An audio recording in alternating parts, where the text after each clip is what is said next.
हरिशरणम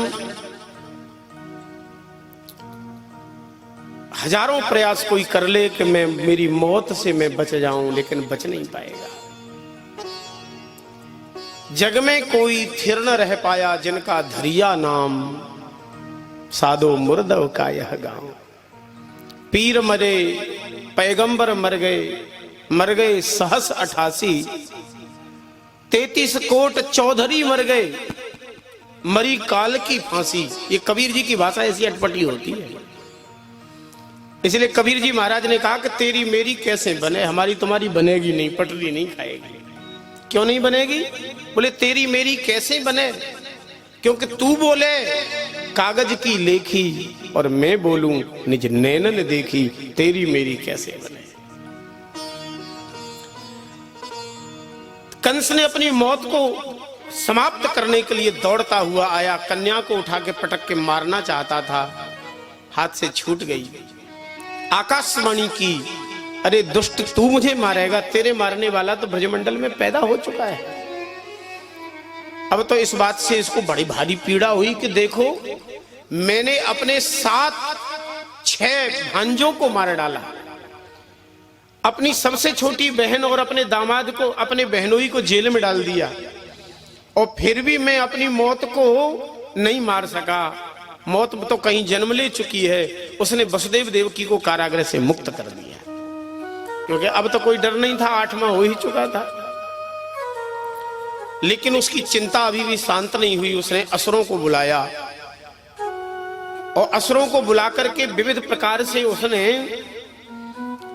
चिंता की कि कैसे भी मेरी मौत कहीं भी पता चल जाए तो उसे मार डालो। इधर असुरों की एकत्रित करने लग गया, इधर नंद भवन में सबसे पहले सुनंदा जी की नींद खुली। नंद बाबा की 2 बहनें, एक नंदा जी हैं, दूसरी सुनंदा जी हैं। सुनंदा जी आ गई थी यशोदा रानी की देख रेख करने के लिए, व्यवस्था करने के लिए। जैसे ही प्रातः काल हुआ कि यशोदा रानी के अंक में जाकर के नीलमणि के समान चमचमाते हुए बालक को देखा तो आनंद विह्वल हो गई। सुनंदा जी नंद बाबा के पास आई और कहा कि बाबा बड़ी सुंदर सूचना लेके आई हूं। नंद बाबा की आयु लगभग इस समय 80 साल की थी। अब 80 साल के बुढ़ापे में कहीं बेटा होता है क्या?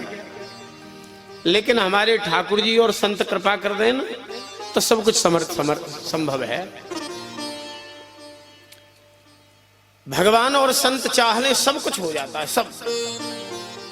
हमने तो एक कथा बांची छत्तीसगढ़ में भैया, पिछले लॉकडाउन से 19 में ही कथा थी।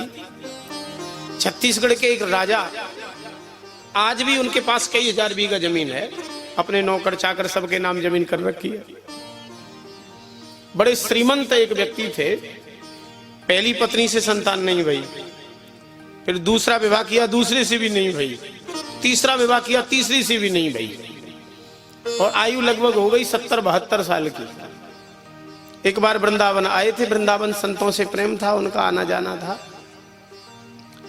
गिरिराज जी की परिक्रमा लगा रहे थे, एक बड़े अच्छे सिद्ध महात्मा वो भी लगा रहे थे परिक्रमा। तो स्वाभाविक रूप से उन्होंने संत को प्रणाम किया और कहा महाराज बहुत वैभव, बहुत धन है, कोई चीज की कमी नहीं है, लेकिन लगता है वंश डूब जाएगा मेरा। अब तक तो गोद नहीं लिया, लेकिन अब किसी को गोद लेने का विचार कर रहा हूं। तो संत मुस्कुराते भले बोले कि फ्री फोकट में कोई किसी का काम होता है क्या? तो बोले महाराज कहना क्या चाहते हो आप, बताओ क्या खर्च करना है, कहां करना है? तो उन संत जी ने कहा वृंदावन का एक पूरे साधुओं का झरा भंडारा कर लो।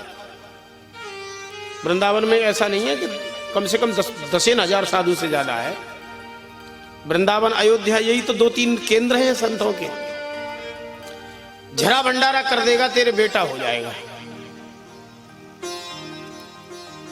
उसने कहा महाराज झरा भंडारा पहले करवा लो, क्योंकि धन तो बहुत है ही, वैसे भी मेरे मरने के बाद में इसका क्या होगा, तो अपने हाथ से खर्च ही कर जाऊं मैं। तो उसने झरा भंडारा किया पूरे वृंदावन के साधुओं का, और अपने हाथ से बड़ी श्रद्धा पूर्वक 3 पत्नियों को बुला लिया। स्वयं चरण धोते जाएं, दक्षिणा देते जाएं, भोजन कराते जाएं। पूरे वृंदावन के संतों का झरा भंडारा हुआ। आयु 72 साल की थी, लेकिन सत्य घटना कह रहे हैं राजू भैया, जो एकदम बूढ़ी हो गई थी, जिनका संतान उत्पन्न करने की क्षमता भी जिनकी पत्नी में नहीं थी, लेकिन पता नहीं वहां से झरा भंडारा करके जैसे ही गए तो उनके लक्षण प्रकट होने लगे कि संतान हो सकती है। और साल भर नहीं बीत पाई, 11 महीने में तो पुत्र हो गया उनको। 72 साल की आयु में, और मैया की उम्र भी लगभग 65 से ऊपर थी उसकी। विज्ञान भी सुनकर के कहेगा कि महाराज क्या हो सकता है। और जैसे ही पुत्र हुआ कि नामकरण करते ही फिर ठाकुर साहब आ गए वृंदावन, बोले झरा भंडारा करना है। फिर अब एक पत्नी तो आ नहीं पाई, 2 पत्नी आई थी, फिर झरा भंडारा हुआ महाराज। फिर 1 साल बीती, फिर एक बेटा हो गया।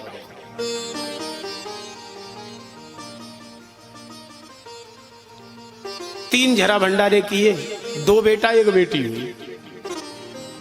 उन्हीं ठाकुर साहब जब पधार गए तो उनकी बरसी में हमारी कथा हुई।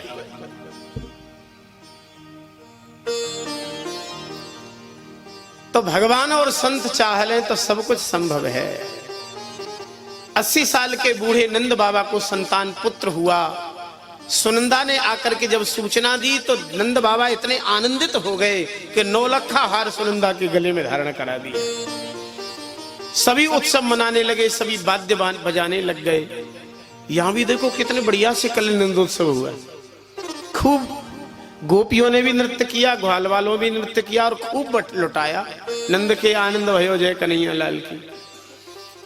इतना बढ़िया उत्सव कहीं हुआ नहीं जैसा ब्रज में हुआ।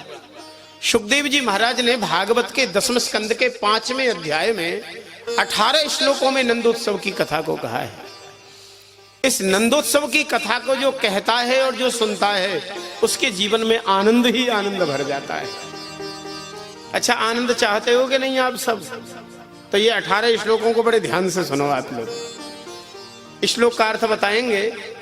श्री सुक उवाच, श्री सुखदेव जी महाराज कहते हैं कि नंदस्त्वात्मज उत्पन्ने जात ह्लादो महामना आहूय विप्रान वेदज्ञान स्नातः सुचिरलंकृतः। नंद के यहां आत्मज प्रकट हुए। आत्मज, नंदस्त्वात्मज शब्द का प्रयोग है। बहुत विज्ञ लोग बैठे। आत्मज माने पुत्र होता है, लेकिन कौन सा वाला मैया? कई बार व्यक्ति की संतान नहीं होती तो किसी के गोद ले लेता है तो पुत्र वो भी कहा जाता है, लेकिन आत्मज नहीं कह सकते उसे, क्योंकि आत्मज शब्द जहां संस्कृत में बनता है वो आत्मा वही जायते इति आत्मजः, स्वयं के द्वारा स्वयं की पत्नी के गर्भ से जो संतान जन्म लेती है उसे आत्मज कहा जाता है। सुखदेव जी महाराज नंदस्त्वात्मज शब्द का प्रयोग करने से सिद्ध कर रहे हैं कि नंद बाबा के यहां भी लाला हुआ है। जातर ह्लादो महामनाः, वो लाला ही नहीं, वो तो आनंद ही था। आनंद हुआ, इसलिए नंद के यहां लाला हुआ ऐसा नहीं बोलते, नंद के आनंद भयो जय कन्हैया लाल की कहते हैं। आहूय विप्रान वेदज्ञान स्नातः सुचिरलंकृतः, साधु और ब्राह्मणों को बुलाया है नंद बाबा ने, क्योंकि 80 साल की आयु में बेटा हो जाए तो महाराज आनंद की बात तो है ही। उन साधु ब्राह्मणों ने आते ही नांदी मुख श्राद्ध कराया। सुखदेव जी कहते हैं पितृदेवार्चनम तथा, ये नांदी मुख श्राद्ध पितरों को विशेष प्रसन्नता देने वाला कृत्य है कर्मकांड का, वैदिक। प्रत्येक ग्रस्त के ऊपर 3 लोगों के कर्ज चढ़े होते हैं। थोड़ा ध्यान से सुनना, ये शास्त्रीय बात बता रहे हैं आपको। एक ऋषियों का, दूसरा देवताओं का, और तीसरे हम पितरों के अपने कर्जदार होते हैं। ऋषियों के कर्जदार इसीलिए कि किसी न किसी ऋषि गोत्र में हमारा जन्म हुआ है, कोई न कोई हमारे पूर्ववर्ती ऋषि जरूर रहे हैं, इसलिए ऋषियों के कर्जदार हैं। हम स्वाध्याय करने से ऋषियों के कर्ज से मुक्त होते हैं। देवताओं के कर्जदार हम इसीलिए हैं क्योंकि देवताओं की कृपा से हम चल रहे हैं, फिर रहे हैं, बैठ रहे हैं, बोल रहे हैं, देख रहे हैं, सुन रहे हैं। भगवान वेद कहते हैं चंद्रमा मनसो जातश्च चक्षुः सूर्यो अजायत स्तोत्रार्द्वायुश्च प्राणश्च मुखादग्निरजायत। हमारे आपके मन के देवता चंद्रमा है। अच्छा, मन ठीक ठाक रहेगा तो सब ठीक रहेगा कि नहीं? और मन ही दुखी है, मन ही नहीं लग रहा है किसी काम में, कहते मन ठीक नहीं है आज हमारा, तो चाहे जितना बढ़िया उत्सव हो, चाहे जो कुछ हो, सब बेकार हो जाता है। इसलिए आपका हमारा सबका मन ठीक ठाक बना रहे, उसके लिए हमें चंद्रमा की आराधना करनी चाहिए, चंद्रमा की उपासना करना चाहिए, क्योंकि चंद्रमा हमारे मन के देवता है। इसलिए बहुत विनती पूर्वक आप सबसे कहें, जब आकाश में कभी चंद्रमा दिख जाए ना, तो भैया और कुछ नहीं तो एक बार ऐसे हाथ तो जोड़ ही लो ना। ये माताएं तो फिर भी कई बार चंद्रमा का व्रत कर लेती हैं, चंद्रमा की दर्शन कर लेती हैं, लेकिन ये पुरुष लोग बेचारे चंद्रमा से बिल्कुल दूर हैं। एक अलग धर्म है, वो तो चंद्रमा की विशेष आराधना करता है, लेकिन हम सबको चंद्रमा की को प्रणाम जरूर करना चाहिए। पूर्णिमा आदि अगर हो तो देसी गौ माता का थोड़ा सा दूध ले लें, मन सदैव प्रसन्न रहने का उपाय बता रहे हैं हम। देसी गैया का दूध लेकर के और चंद्रमा को जैसे सूर्य को अर्घ देते हैं, वैसे ही चंद्रमा को अर्घ देकर के जो 3 बार प्रणाम कर लेता है, उनका मन सदा प्रसन्न रहता है, उनके मन में विकृति नहीं आती है। चंद्रमा मनसो जातश्च चक्षुः सूर्यो अजायत। हमारे नेत्रों के देवता सूर्य हैं। अच्छा, एक बात पूछें आपसे, ये आंख देखती है कि सूर्य भगवान दिखाते हैं? आंख होने पर भी नहीं देखती। कई बार आप लोगों ने अनुभव किया होगा, रात का समय था, आप अपने कमरे में थे, अचानक लाइट चली गई। होता है ना, रोज ही होता है। उत्तर प्रदेश में तो खूब ही ज्यादा होता है। अब जैसे ही अंधेरे में लाइट गई तो एकदम घोर अंधेरा है। अब व्यक्ति कहता है हमें तो कुछ नहीं दिख रहा है। आंख खुली रहती है कि नहीं उस समय के बंद हो जाती है आंख? अरे लाइट से आंख का संबंध नहीं है। लाइट थी तब भी आंख खुली थी, और लाइट चली गई तो भी आंख खुली है। लेकिन लाइट थी तो दिख रहा था, और लाइट जाते ही आंख खुली होने पर भी हमें दिखना बंद हो गया। क्यों? इससे सिद्ध क्या हुआ? माने आंख होने पर भी नहीं देख पाती जब तक सूर्य या जहां कहीं भी कोई प्रकाश है वो सूर्य का ही प्रतिनिधित्व करता है। आंखों पर जैसे ही थोड़ा सा सूर्य प्रकाश पड़ता है, आंखें देखना चालू कर देती है। चाहे माचिस जलाओ या टॉर्च जलाओ या मोबाइल जलाओ, तत्काल कहेंगे दिख गया दिख गया दिख गया दिख गया। इसीलिए हमारी आंखों के देवता भगवान सूर्य हैं। विनती करें आप सबसे भी, नित्य सूर्य को हम अर्घ दें। सूर्य भगवान अगर प्रसन्न रहेंगे ना तो सब चकाचक रहेगा। आज वर्तमान की ऐसी विचित्र सी स्थिति हो गई, छोटे छोटे बालकों को चश्मा लग रहा है। 10 साल 12 साल 15 साल के कई नंबर के चश्मा लग रहे हैं। सूर्य भगवान की आराधना का अभाव है। नित्य सूर्य को अर्घ दें, और थोड़ा सूर्य उदय से पहले अगर हम जग जाएं तो ये असमा चश्मा कुछ नहीं लगेगा।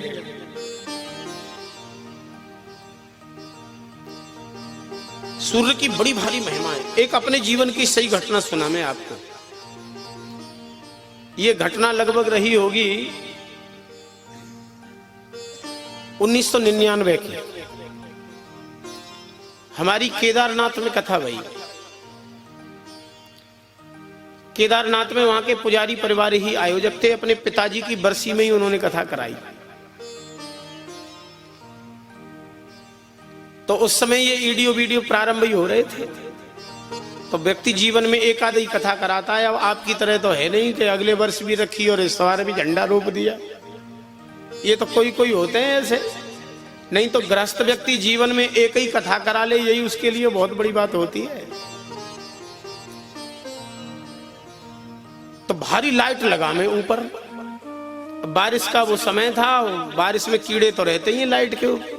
तो हम कई बार रोके, लेकिन वो वीडियो वाले माने ही नहीं।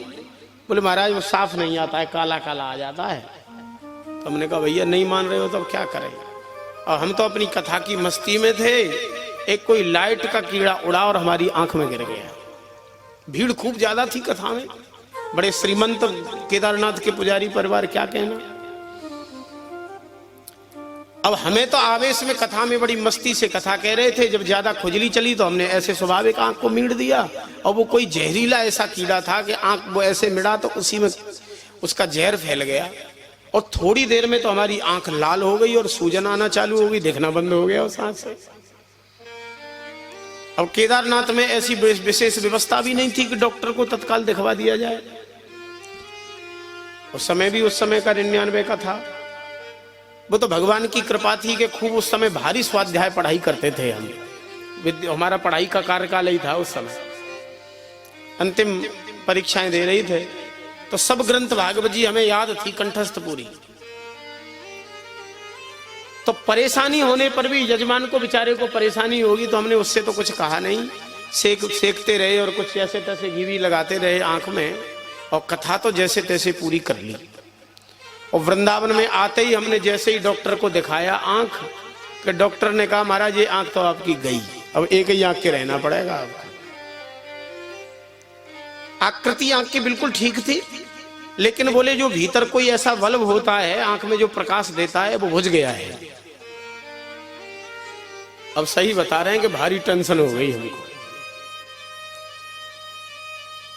अभी युवावस्था ही चल रही है और एक आंख के काने हो गए कि एक बहुत उच्च कोटि के महापुरुष उस समय वृंदावन में निवास करते थे, वैदिक बड़े वेद के बड़े विद्वान, धुरंधर विद्वान। उनसे स्वाभाविक हमने अपनी संकट बताया कि महाराज ऐसा हो गया, बड़ा संकट की बात है। तो उन्होंने कहा कि एक उपाय, अगर हमारी बात मान लोगे तो ठीक हो जाएगी आंख, डॉक्टरों के भरोसा मत करो, डॉक्टर ने जो दवा दी है वो भले ही डालो। तो एक कृष्ण यजुर्वेद का एक उन्होंने स्तोत्र हमें पढ़ाया, याद कर लिया हमने। यमुना जी सूर्य की बेटी है, यमुना जी में इतने खड़े हो जाते हैं, अपनी जीवन की घटना बता रहे हैं। कार्तिक का महीना आ गया था, इतने खड़े होकर के उस चाक्षोपनिषद का हम पाठ करते घंटों तक। सही बता रहे हैं, मुश्किल से 4 से 5वां दिन ही था पाठ का कि हमारा दर्द भी कम हो गया, सूजन भी कम हो गई, और 2-3 दिन बाद तो ये स्थिति हुई कि हमने इस आंख को बंद करके देखा तो थोड़ा धुंधला धुंधला हमें दिखने भी लग गया। हमने गुरुजी से जाके कहा कि गुरुजी दिखाई थोड़ा थोड़ा जरा, बोले पाठ बंद मत कर देना, पाठ चालू रखो। लगभग गिनती से 4000 पाठ किए हमने उसके, और सही बता रहे हैं 4000 तो बाद में पूरा अनुष्ठान था इसलिए पूरा करना पड़ा, बाकी तो वो 8-10 दिन में ही बिल्कुल यथावत हमारी रोशनी आ गई और आज तक कोई समस्या नहीं भाई नेत्र की।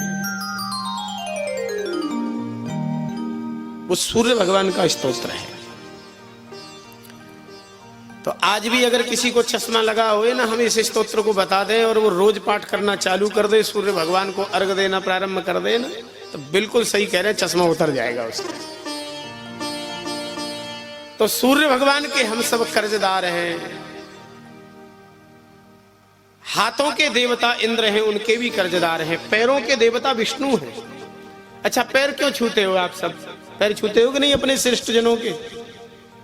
पैर इसलिए छूते हैं क्योंकि पैरों में भगवान रहते हैं, नारायण का वास है प्रत्येक व्यक्ति के। पैरों के देवता भगवान नारायण है।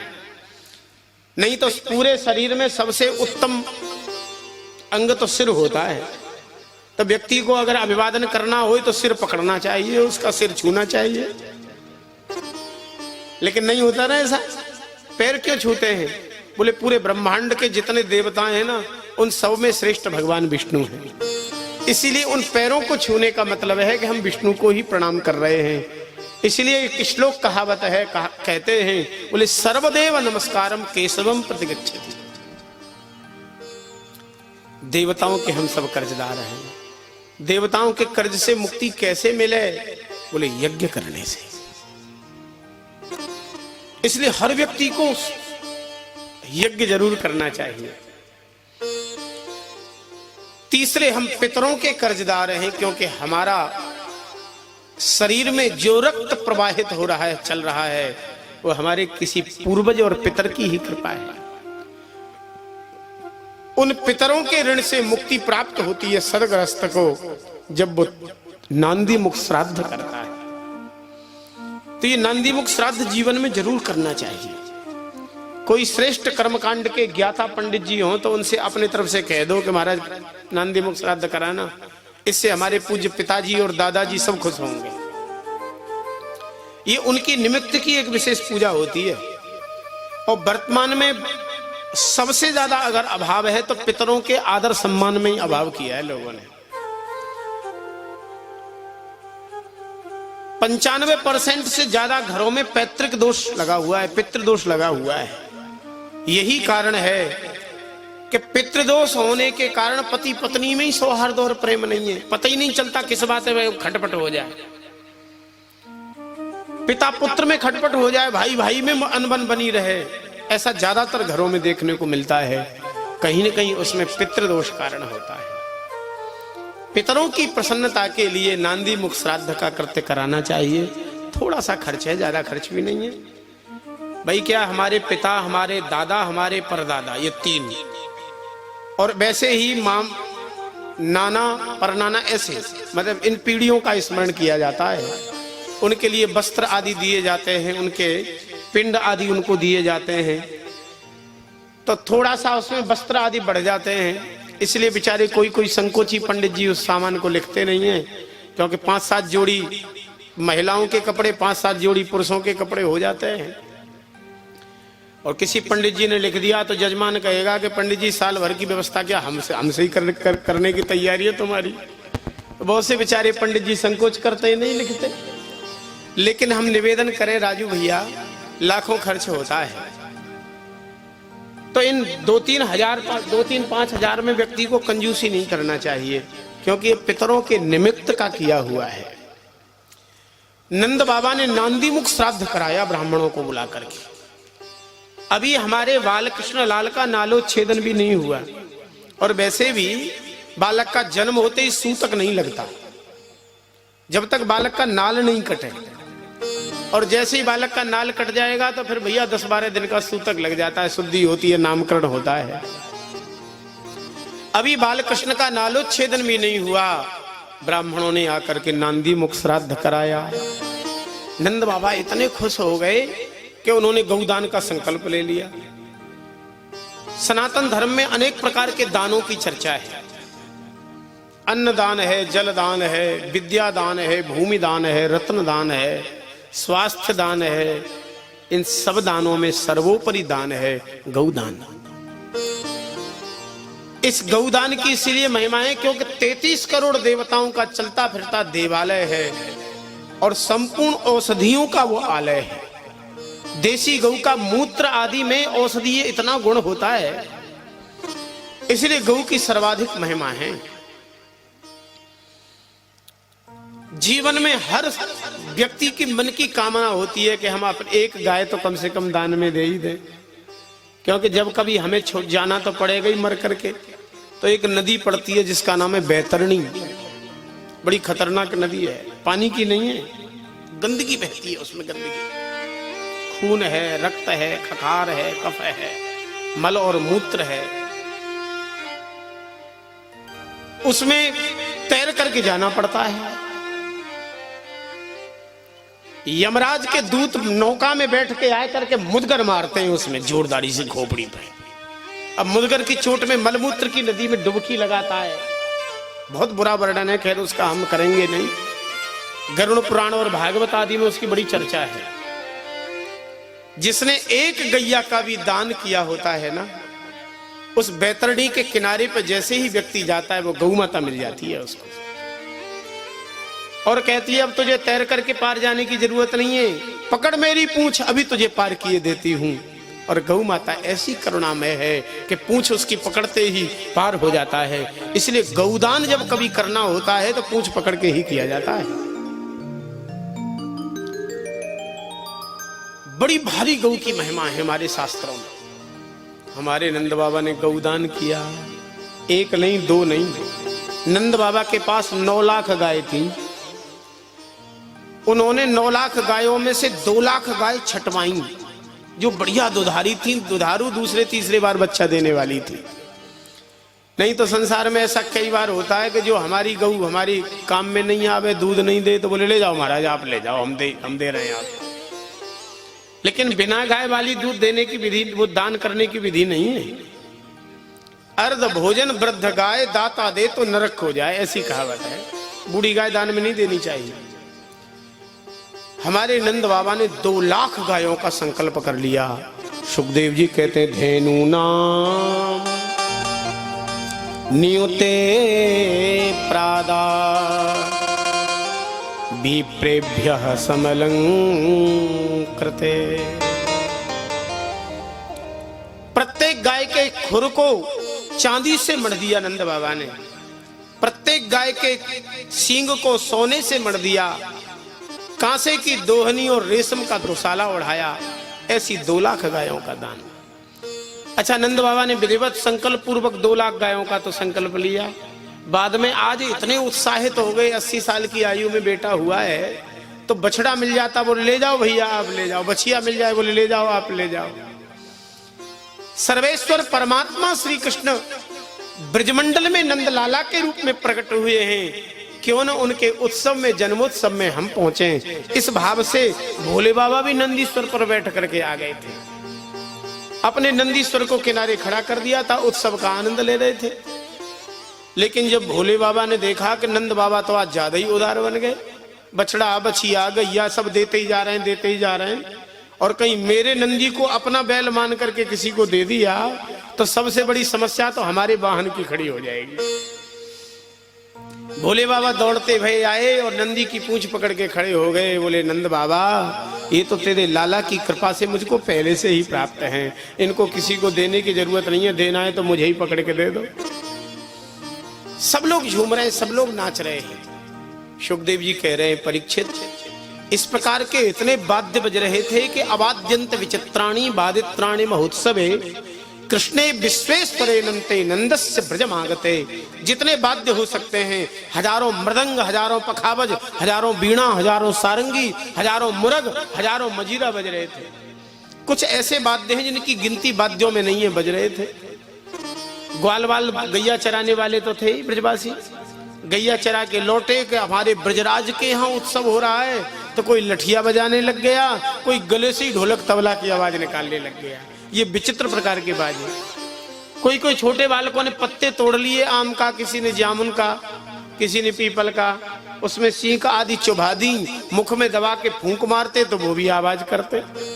कहीं कहीं पत्तों की छोटे छोटे बच्चे बना लेते हैं, उसको पीपनी कहते हैं कहीं की भाषा में, वो भी बज रही थी। कोई कोई ग्वालों ने तो देखा कि मोटे मोटे पेट के ग्वाल। अच्छा, ब्रज में नंद दूध दही की कमी तो थी नहीं, और जब तक उम्र थोड़ी सी कम थी तो खूब दूध पी में और खूब डंड लगा में।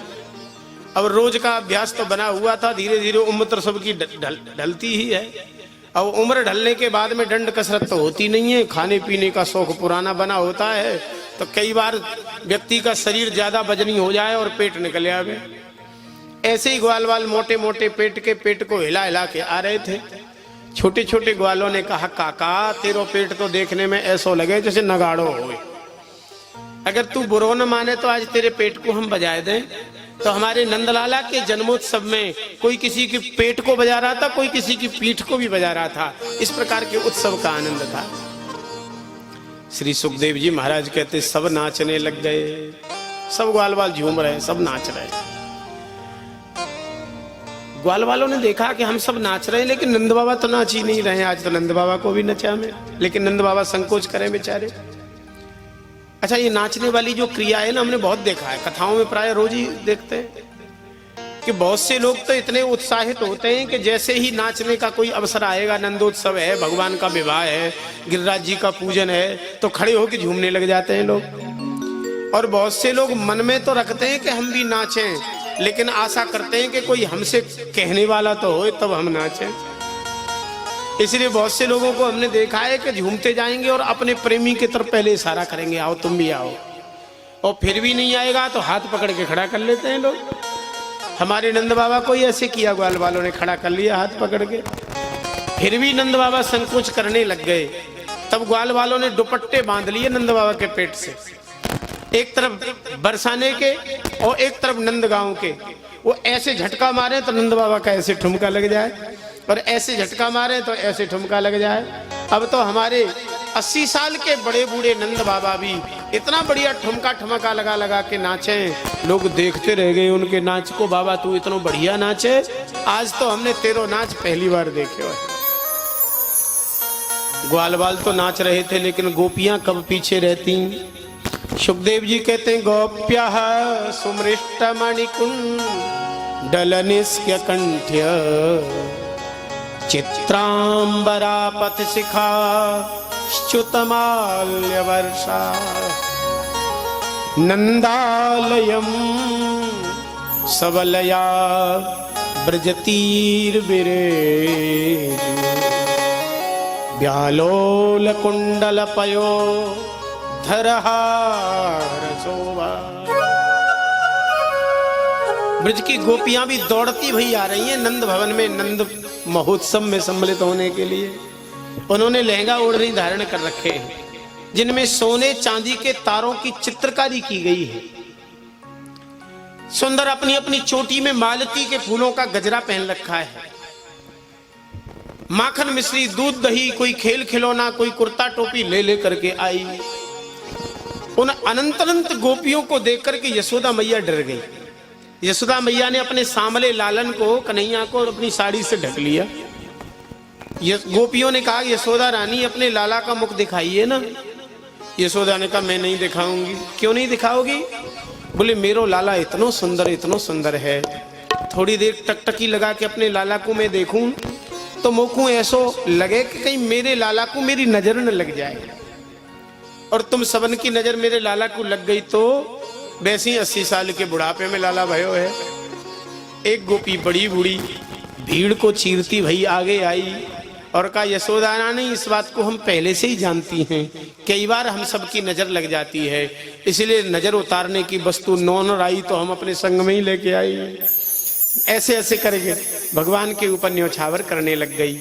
जैसे ही साड़ी हटाई तो गोपी आंख फाड़ के देखती रह गई, अरे यशोदा तेरो लाला है तो अभी बड़ो छोटो, लेकिन यहाँ की अखियां बड़ी मोटी मोटी हैं। उस गोपी ने कहा बहन ऐसे मत कहे, नजर लग जाएगी। तो उस गोपियों ने कहा कि यशोदा रानी लाला कन्हैया के प्रथम दर्शन में कोई कुर्ता टोपी दे रही है, कोई खेल खिलौना दे रही है, कोई जंजीर लॉकेट दे रही है, कोई माखन मिश्री लाई है। मैं लाला कन्हैया के प्रथम दर्शन में अपने संपूर्ण जीवन के शुभ कर्म और अपनी आयु लाला को भेंट किए देती हूँ। मेरी पूरी उम्र मेरे लाला को लग जाए, तेरे लाला को लग जाए।